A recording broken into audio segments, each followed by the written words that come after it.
Luluto tayo ng laing na sariwa yun. Ito yung sahog nyo, no? Yan. Tapos yung prituhin natin yung isda. Ito. Yan. Yan. Prituhin na natin.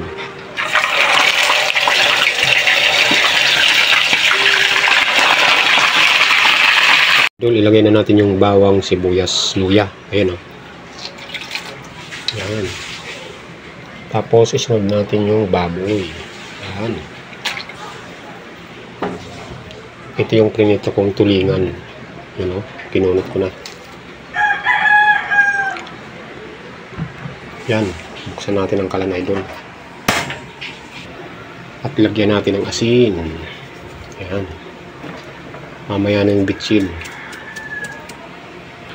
So, idol, kailangan gagalaw-galawin para hindi siya, hindi siya lumabnaw.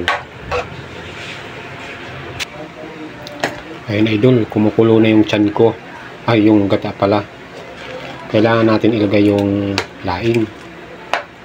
Baka ilagay pa ng iba eh. So, idol, lagyan natin. Yan. Yan. Ayun, o. Mamaya natin haluin. Pag medyo luto-luto na. Lalagyan natin to, idol, ng sili. Pangpagana sa pagkain. Ito, idol, o. Lalagyan natin ng sili. Tapos meron pang malaking sili, o. Paubos natin yan. Yung sili, ilagay na natin sili, o.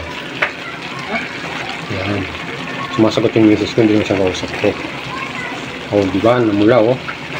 Wow, yan ito. Pero hindi pa luto. Meron pa itong kakanggata mamaya. Yan. Lagyan natin kunting suka. Para tumagal ang buhay ng gulay. Ito, idol, yung kakanggata, o. Ilalagay na natin. Yan, yung pangpasarap talaga niya. Yan, dami na, idol. Oo. Yan.